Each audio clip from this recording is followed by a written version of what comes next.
18절까지 본문이 좀 깁니다. 교독해서 읽도록 하겠습니다. 오직 너는 스스로 삼가며 내 마음을 힘써 지키라. 그리하여 내가 눈으로 본 그 일을 잊어버리지 말라. 내가 생존하는 날 동안에 그 일들이 내 마음에서 떠나지 않도록 조심하라. 너는 그 일들을 내 아들들과 내 손자들에게 알게 하라.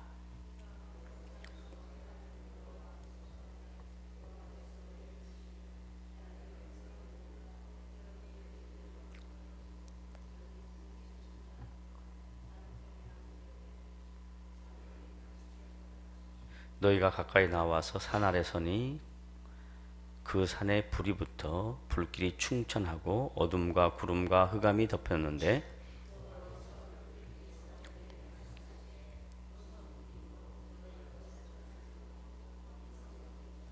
여호와께서 그의 언약을 너희에게 반포하시고 너희에게 지키라 명하셨으니 곧 십계명이며 두 돌판에 친히 쓰신 것이라.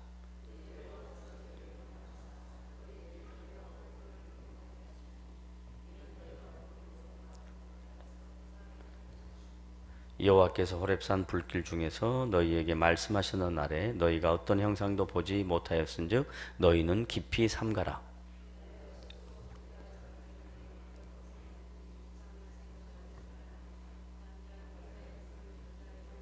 땅 위에 있는 어떤 짐승의 형상이든지 하늘을 나는 날개 가진 어떤 새의 형상이든지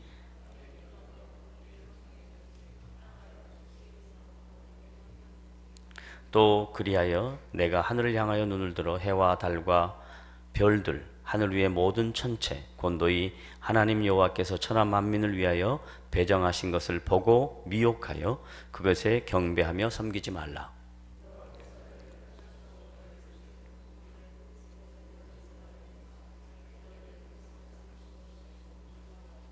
여호와께서 너희로 말미암아 내게 진노하사 내게 요단을 건너지 못하며 내 하나님 여호와께서 내게 기업으로 주신 그 아름다운 땅에 들어가지 못하게 하리라고 맹세하셨은즉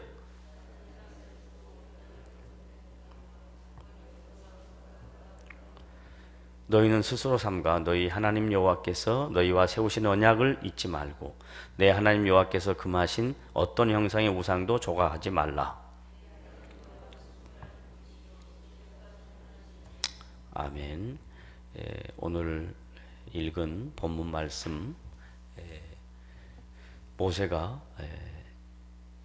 이스라엘 백성들에게 말년에 하나님의 하나님 되심을 증거하는 말씀의 내용이며 그리고 후손들에게 하나님의 통치를 받고 살아야 하는 목적과 이유 그리고 하나님의 백성들이 세상 사람들과 어떻게 구별되게 살아야 할 것인가에 대한 삶의 내용들을 가르치고 있는 본문이 되겠습니다. 먼저 크게 두 부류로 나누어서 오늘 본문을 생각해 보려고 하는데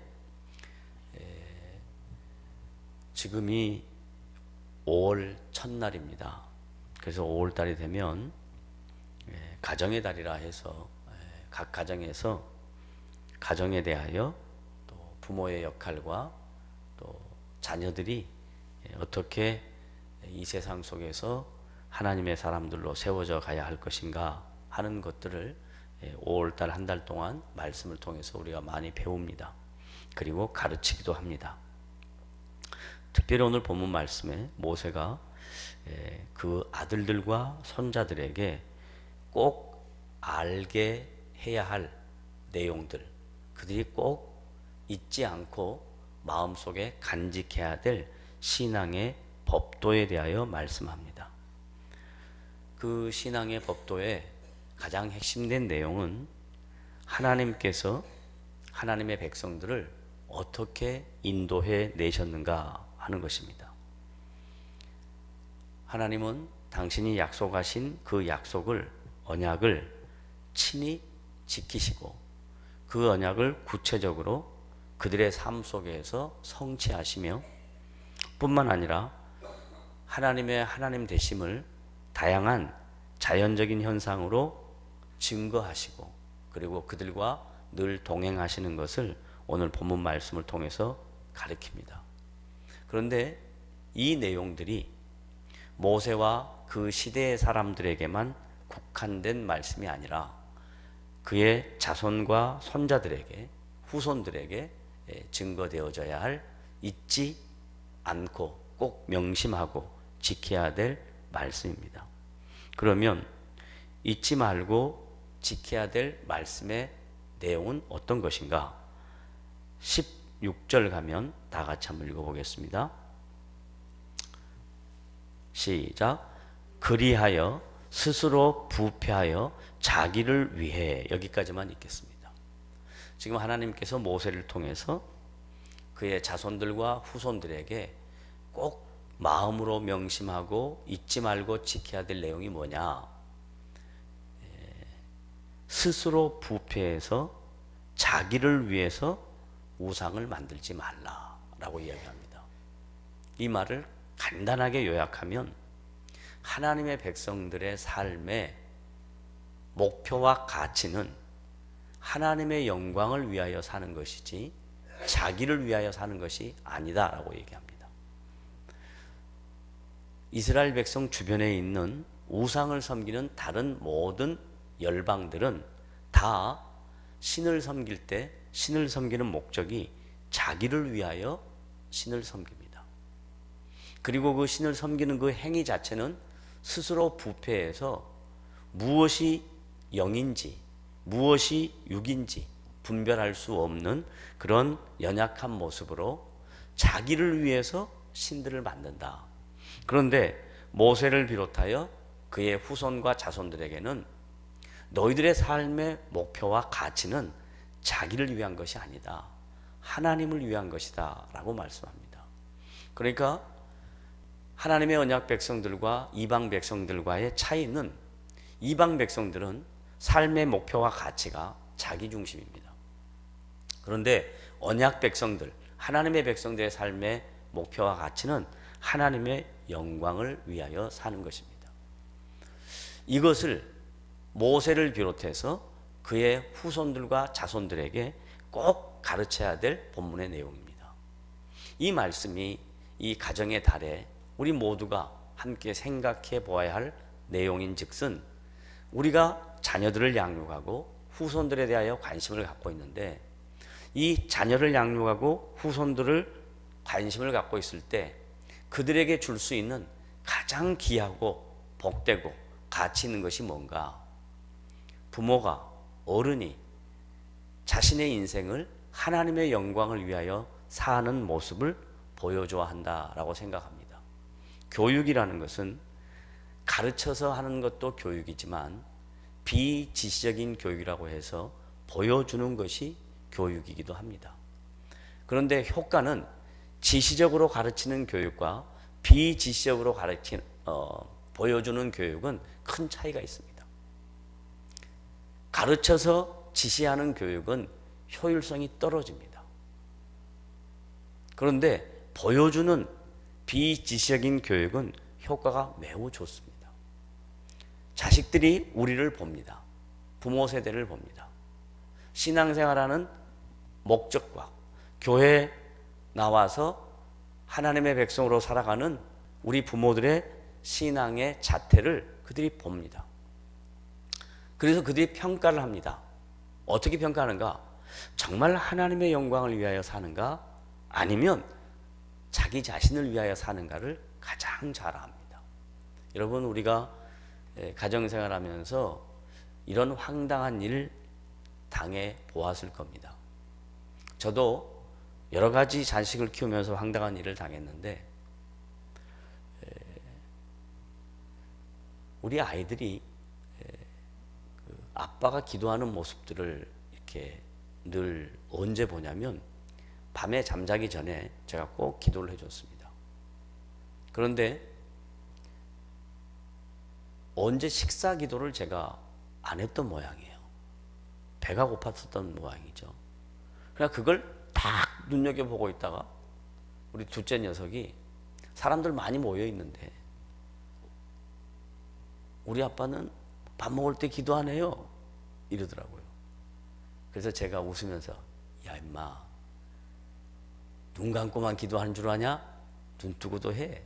말은 그렇게 했지만 그때 제가 깜짝 놀란 건 아이가 보고 통찰력 있게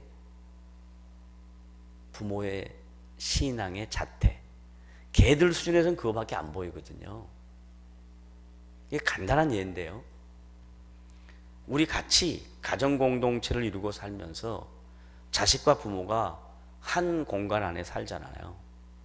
그러면 자식이 보고 우리 부모님은 정말 하나님의 영광을 위하여 사는가 아니면 자기를 위하여 사는가 이거 확인합니다. 그리고 가장 잘 압니다. 저는 이 말씀을 묵상하면서 늘 그런 생각을 해봅니다. 내가 자식들 앞에 하나님의 영광을 위하여 사는 모습을 부족하나마 보여줬으면 좋겠다 이런 생각을 하고 있습니다. 지금 모세가 하나님 앞에 이 말씀을 받고 이 말씀을 이스라엘 백성들한테 자기 말년에 자기 인생의 마지막에 유언으로 남기는 것처럼 이 말씀을 기록할 때 그 심정이 그랬을 것입니다. 모세인 나도 하나님의 영광을 위하여 산다고 노력했다. 그러나 나도 실수해서 잠시 우상 숭배하는 연약함, 우리 이스라엘 백성들이 하나님의 언약 백성들이 하나님 인정하지 않고 신뢰하지 않고 우상 숭배했던 우리의 죄, 우리의 허물 안다 이거예요. 그러니까 그러지 말자. 마음을 다하여 잊지 말고 명심해야 될 내용, 누구를 위하여 사는가? 하나님의 나라와 그의 영광을 위하여 산다라는 것입니다. 따라하겠습니다. 성도는 나를 위하여 산다. 하나님의 영광을 위하여 산다. 이렇게 합니다. 이걸 사도 바울이 로마서 14장 8절에 이렇게 말합니다. 우리가, 따라하세요. 우리가, 그러면 내가, 다시 우리가 살아도 주를 위하여 살고 죽어도 주를 위하여 죽나니 그러므로 사나 죽으나 우리가 내가 누구의 것이로다? 주의 것이로다. 자, 봐보세요. 이게 가장 간단한 한 절이고 정말 두 단문이 같이 묶여져 있는 복합절이지만 간단합니다. 우리가 사는 목적이 뭐냐? 내가 살아도 누굴 위하여 산다고요? 주를 위하여 산다. 그 다음에 삶에 대한 반대는 뭐예요? 죽음이잖아요. 죽어도 누굴 위하여 죽는다고요?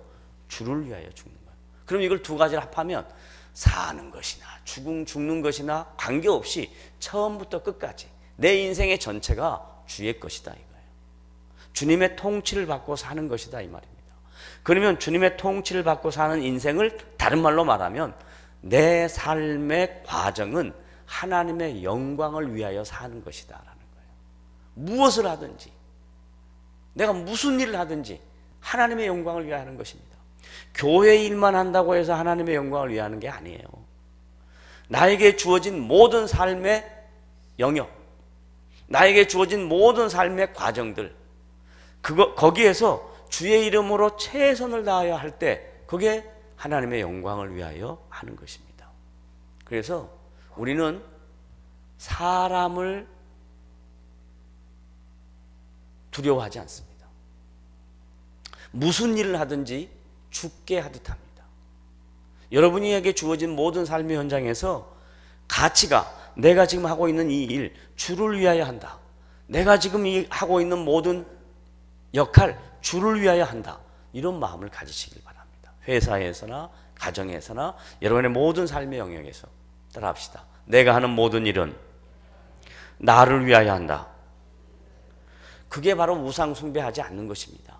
나를 위하여 하는 것은 어떤 모습으로 드러나든지 그것은 하나님과 대치되는 우상 숭배의 모습이다라고 얘기합니다. 그 우상 숭배가 그 시대 여러 나라마다 예를 들면 짐승, 그 다음에 사람의 형상, 그 다음에 곤충, 새, 그 다음에 하늘, 별, 달, 자연, 그 다음 어족, 하나님이 창조하신 모든 것들을 오히려 자기를 위하여 그걸 신으로 만드는 스스로 부패하는 일을 하지 말아라 하는 게 이게 모세가 후대 자손과 그 손자들에게 후손들에게 가르쳐주는 명심하고 지켜야 할 첫 번째 내용입니다. 그 다음 두 번째 내용은 20절부터 보면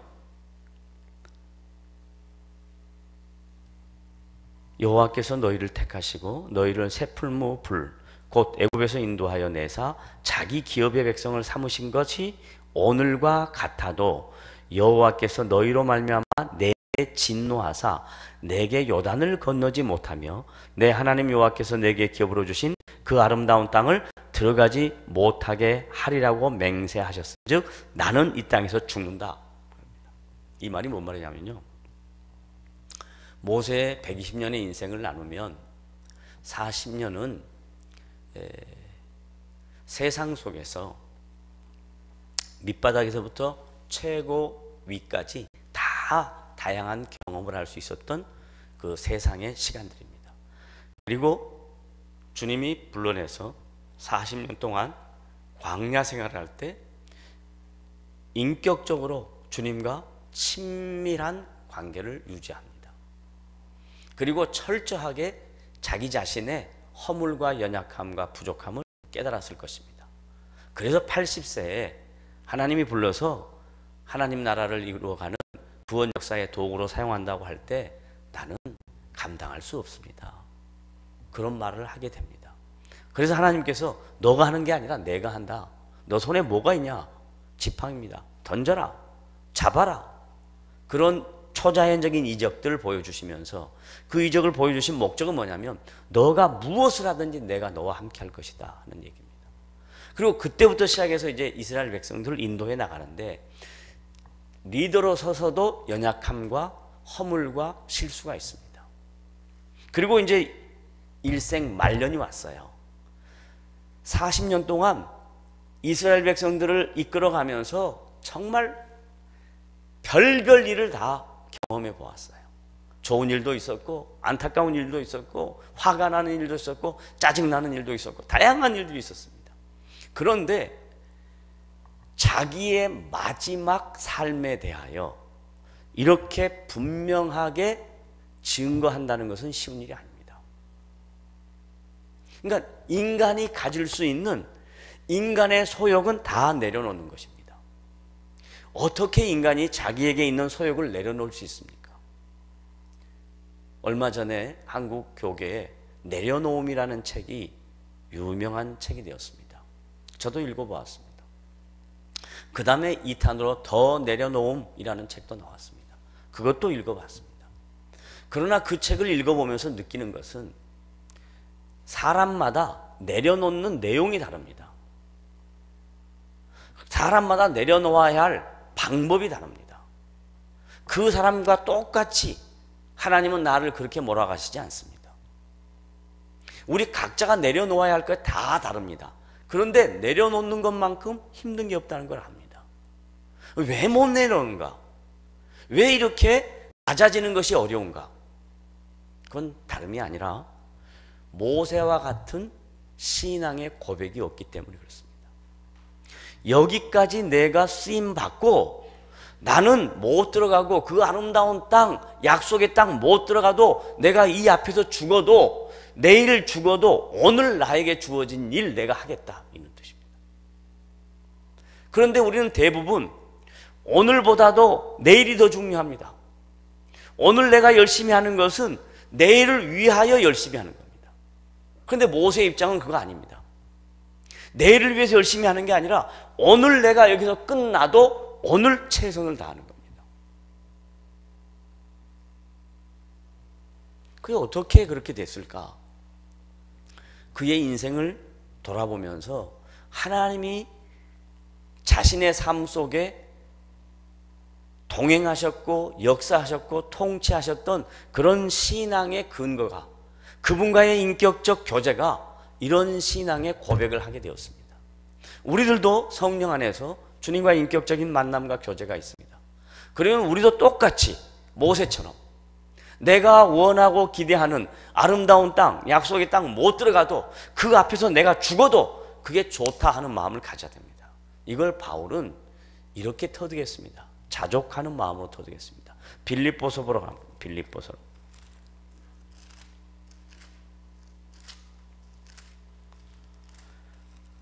여러분이 잘 알고 있는 빌립보서 4장 13절 내용을 보려고 하는 게 아니고 4장 10절부터 볼 것입니다.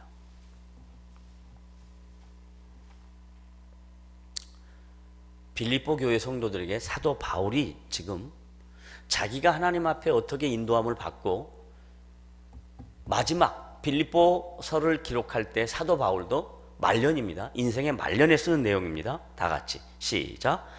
내가 주 안에서 크게 기뻐함은. 지금 여기서 바울이 크게 기뻐하고 있다 이 말은 그가 처해 있는 상황이, 그가 처해 있는 상태가 좋은 환경이다, 즐거운 환경이다, 뭐 기뻐서 어쩔 수 없는 환경이다, 이게 아니고 지금 바울이 감옥에 갇혀 있습니다. 복음 증거하다가 감옥에 갇혀서 자기 말년의 인생을 살아가고 있습니다. 그런데 상황과 형편과 처지와 관계없이 바울의 기쁨의 근원은 주 안에 있다는 것. 다른 말로 말하면 주님의 통치를 받는다는 것. 여기까지 내 인생을 이끌어 오신 그분의 일하심에 대하여 인정하는 것. 그것이 주 안에서입니다. 그래서 그 결과가 뭐냐면 크게 기뻐했다. 상황과 형편과 처지는 관계가 없다. 그 다음 시작. 너희가 나를 생각하던 것이 이제 다시 싹이 남이니. 이 말이 뭔 말이냐면요, 바울이 지금 감옥에 잡혀 있으니까 빌립보 교회 성도들이 그 감옥에 있는 바울에게 그 옥바라지를 하려고 그러는 거예요. 뭘 넣어준다 그래요? 사식을 넣어준다 그래요. 뭐 사식 같은 것도 알고 굉장하시네. 사식을 넣어주려고 그러는, 사식을. 바울은 너희들 그거 안 해줘도 좋다. 너희들 마음 내가 다 안다. 고맙다. 너희들이 주는 사식 때문에 내가 기뻐하는 것이 아니고, 너희들이 나를 관심을 갖고 있는 것 때문에 기뻐하는 것이 아니고, 나의 기쁨의 근원은 주 안에 있다. 주님의 통치를 내가 믿기 때문에, 비록 내가 감옥에 있어도 주님이 나를 지키시고 나와 동행하시고 여기까지 인도하신 것 때문에 기뻐한다, 그러는 거예요. 그 다음 또한 이를 위하여 생각은 하였으나 기회가 없었느니라. 너희들이 사식을 넣어주고 싶었는데 빌립보까지 왔다 못 왔다? 못 왔다. 11절 시작. 내가 궁핍함으로 말하는 것이 아니라. 너희들이 와서 사식을 안 넣어줘서 내가 지금 궁핍해서 하는 말이 아니라. 그 다음 시작. 어떠한 형편이든지 나는 자족하기를 배웠다. 바울과 약 1500년 전에 모세도 말년에 자기가 원하는 가나안 땅, 바로 눈앞에 둔 아름다운 땅, 하나님께서 자기 조상들이 약속했던 그 땅 못 들어가고 그 앞에서 내가 죽어도 지금까지 내 인생을 인도하신 그 하나님 때문에 나는 그 땅에 들어가지 않아도 좋다. 다른 말로 말하면, 바울식으로 표현하면 자족하는 것을 배웠다, 그러는 겁니다. 그러니까 자족한 것을 배우면 내려놓을 수 있습니다. 자족하는 것을 못 배우니까 못 내려놓는 겁니다. 자족하는 훈련을 하면 내려놓는 훈련이 됩니다. 지금 현재 나에게 처해져 있는 모든 상황, 그걸 그대로 인정하는 거예요. 받아들이는 거예요. 그리고 여기까지 인도하시는 하나님의 통치, 하나님의 일하심에 대하여 신뢰하는 거예요. 믿는 거예요. 그리고 내 인생은 하나님의 영광을 위하여 산다는 것을 한 번도 놓치지 않는 거예요. 그러면 그 마음 안에 자족함이 생깁니다.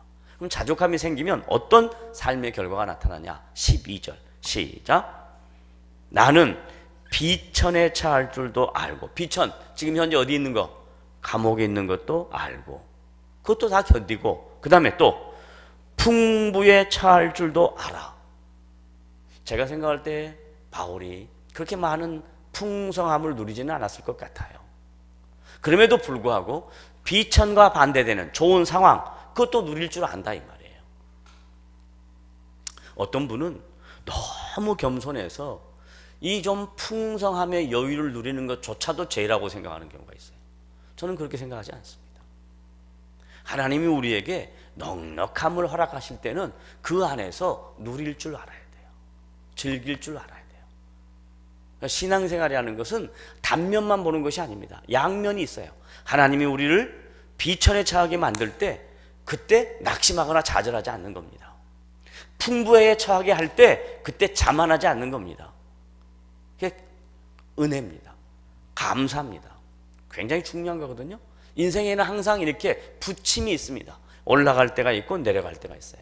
근데 내려갈 때는 낙심하고 좌절해서 실수하고, 올라갈 때는 거만하고 교만해서 실수하고, 이 두 가지를 실수하지 않으면 돼요. 실수하지 않는 방법은 뭐냐? 자족하는 걸 배우는 거예요. 자족하는 거. 그 다음, 나는 비천에 처할 줄도 알고 풍부에 처할 줄도 알아. 그 다음 시작. 모든 일, 인생살이의 모든 일, 곧 배부름과, 이거 풍부입니다. 배고픔, 뭐? 비천. 풍부와 궁핍에도 처할 줄 알아. 뭘 배웠다고요? 일체의 비결을 배웠노라. 그러니까 다른 사람이 그 바울을 바라볼 때 저 사람 참 신기한 사람이라고 생각이 드는 거예요. 이것이 바울의 삶이라면 성경에 기록해 놓을 이유가 없죠. 빌립보 교회 성도들에게 바울이 원하는 게 뭐였냐면, 다른 사람이 나를 보고 저 사람 참 시크릿맨이야, 미스테리맨이야 라고 이야기했던 그 얘기가 빌립보 교회 성도들 너에게도 있기를 바란다. 그렇게 되기를 원하면 주 안에 있어라 라고 이야기하는 거예요. 너가 사는 목적이 뭐냐? 하나님의 영광을 위하여 산다. 이것이 흔들리면 안 된다. 그래서 여러분이 신앙생활 하면 한 3년 만에 제일 많이 들었을 빌립보서 4장 13절 시작. 내게 능력 주시는 자 안에서 내가 모든 것을 할 수 있느니라. 앞에 있는 말에 대한 이해 없이 13절만 알면 어떤 오류를 갖게 되냐면, 능력 누가 주세요? 하나님이 주시잖아요. 그러니까 내가 모든 것을 뭐예요? 빨리 말해봐요. 할 수 있다 없다? 있다. I can do everything in Jesus Christ. 그래가지고 어떻게 하냐면요, 이렇게 하는 거예요. 나한테 능력 누가 준다고요? 하나님이 주세요. 하나님은 능력의 원천이다. 이거 맞아요, 틀려요? 맞아요. 맞아요. 그리고 내가, 여기 내가는 모든 크리스찬이에요. 내가 뭐예요? 그 다음에 모든 것, everything입니다. 삶의 모든 것, 삶 속에서 일어날 수 있는 모든 정황, 내가 모든 것을 할 수 있다. 그러면 이것은 긍정적인 건가요? 부정적인 거예요? 긍정적인 거잖아요. 그런데 여러분이 신자로 살면서 전부 다 긍정적인 면만 나오던가요? 그러지 않는단 말이에요. 그러니까 이 말이 무슨 말이냐 생각하는 거예요. 내게 능력 주시는 자 안에서 내가 모든 것을 할 수 있다. 이 말의 의미는 뭐냐면, 바울이 삶의 일체의 비결을 배우고 자족하기를 알고 난 다음에 어떤 것, 모든 것, 풍부해 있고 비천해 있고 어려운 일이 있고 좋은 일이 있을 때 어떤 일에든지 나는 흔들리지 않는 자족하는 마음이 있을 때 모든 것을 할 수 있다는 거예요. 그러니까 내 삶 속의 결과가 어려움으로 나와도 어려운 것을 어렵게 보지 않는다 이 말입니다. 내 삶에 가는 걸음에 장애물이 있다고 해도 장애물을 장애물로 보는 것이 아니다 이 말이에요. 이 장애물은 넘어가는 것이다. 어려운 일은 하나님이 회복시킬 것이다. 이렇게 마음을 갖는 것이 자족하는 마음이에요. 그리고 할 수 있는 거예요. 근데 우리 이걸 어떻게 생각하냐? 내게 능력 주시는 자 하나님, 힘의 근원, 능력의 근원, 원천 되신 하나님이 계십니다. 여러분, 그 하나님이 지금 이 시간에 여러분을 도우실 것입니다. 믿습니까? 할렐루야, 할렐루야, 아멘. 다 할 수 있습니다. 하기는 뭘 다 해. 그러면 자기도 속고 성도도 속는 거예요. 그러지 않습니다. 첫째는 인생의 목표, 나는 무엇을 위하여 사는가? 자기를 위하여 살면 신앙생활을 백날 해도 그 안에, 자기 안에 수도 없이 많은 우상들이 있습니다. 아까 그러잖아요. 새의 형상이든지 곤충의 형상이든지 뭐 하늘과 별과 달과 뭐 등등 수도 없이 많은 형상들이 내 안에 자리 잡고 있습니다. 그게 우상입니다. 자기를 위하여 살면. 그러면 스스로 부패되어서 하나님을 못 봅니다. 말씀을 절대 못 듣습니다. 부패한 심성은 하나님의 말씀을 못 들어요. 그런데 내 인생의 목표를 하나님의 영광을 위하여 사는 거라고 분명하게 확인하면 자기를 위하여 살지 않거든요. 하나님을 위하여 살거든요. 그러니까 하나님을 위하여 살다가 비천에 처할 수도 있어요. 하나님을 위하여 살다가 풍부에 처할 수도 있어요. 그것이 나로 인해서 생긴 것이 아니라는 걸 알아요. 그러면 삶의 일체의 비결을 배우는 거예요. 그리고 자족하는 마음을 배우는 거예요. 그러면 어떤 상황에서든지 나는 주 안에서 주님이 나와 함께함으로 그 어떤 어려움도 나는 이겨낼 수 있다. 이런 말씀의 내용이 빌립보서 4장 13절인 거예요. 근데 우리는 그렇게 생각 안 했거든요. 내게 능력 주시는 자 안에서 내가 모든 걸 할 수 있느니라. 제가 신학교 다닐 때 이 말씀을 어떤 형제가, 동기 지체가 설교를 하면서 제목을 예수 그리스도는 썬파워다 제목이었어요. 그리고 뭐라고 했냐면 강남역 앞 뉴욕제가 앞에서 하반신이 불구가 된 장애자를 보고 자기는 이 말씀을 믿고 그 장애자의 손을 얹고 내게 능력 주시는 자에서 내가 모든 것을 할 수 있느니라. 이 앉은 병이야 일어나 걸어라. 그러다가 안 일어나가지고 뺨 한 대 맞고 돌아왔다고 하는 얘기를 우스갯소리로 하더라고요. 여러분, 성경은 어떤 상황을 이렇게 갖다 때려 맞히는 것이 아닙니다. 이 말씀은 앞에 있는 내용과 뒤에 있는 말에 바울이 지금 빌립보 교회 성도들에게 해주고 싶은 말이 뭐냐? 빌립보 교회 성도들아, 너희들이 예수님 때문에 어려움을 당하고 있느냐? 비천에 지금 처해 있느냐? 그래도 두려워하지 말아라. 빌립보 교회 성도들아, 너희들이 예수님 때문에 풍성한 열매를 얻고 있느냐? 그러면 교만하지 마라. 왜? 인생에는 항상 부침이 있다. 올라갈 때가 있고 내려갈 때가 있다. 그것을 제대로 알 때 내 인생은 내 것이 아니고 하나님의 것이고 하나님의 영광을 위하여 산다는 것을 믿으면, 그러면 일체의 비결을 배운다. 사람들이 너를 보고 참 신기한 사람이라 그럴 것이다. 저는 여러분에게 말씀 안에서 사람들 앞에 평가받기를 참 저 사람은 신기한 사람이다, 이런 평가받기를 주님의 이름으로 부탁을 드립니다. 신기한 사람이 되십시오. 그건 다른 거 없어요. 신기한 마술, 매직을 하는, 매직션이 아니에요. 뭐냐? 내 인생의 목표는 하나님의 영광을 위하여 산다. 그 다음에 두 번째, 어떤 상황이든 자족하기를 배운다. 굉장히 어려운 겁니다. 지금 말로 간단하게 쉽게 여러분에게 설명했지만 이 안에 담겨져 있는 그 엄청난 과정을 압축해서 자족한다라는 표현으로 그냥 말씀드렸어요. 이 자족해지는 과정이 얼마나 어려운 줄 아십니까? 자기가 수도 없이 깨져야 됩니다. 모세가 내가 들어가지 않고 여기서 죽어도 좋다 이 말 할 때 수도 없이 자기는 깨졌습니다. 그리고 할 수 있는 내용이에요. 어느 날 갑자기 예수 믿고 나는 자족하는 걸 배웠어요. 그거 아닙니다. 철저하게 내가 깨질 때, 내 안에 있는 나가 깨질 때, 그때 주님이 우리에게 자족한 것이 무엇인지를 가르쳐 주십니다. 그래서 삶의 모든 일체의 비결을 배웁니다. 그래서 내게 능력 주시는 자 안에서 어떤 상황에든지 주님과 함께 할 수 있다는 그런 마음이 생긴다는 것을 잊지 마시고, 가나안 땅에 못 들어가도 모세의 인생은 실패하지 않았습니다. 우리가 이 땅에서 엄청난 부를 누리고 살지 못해서도 우리의 인생은 절대 실패한 인생이 아닙니다.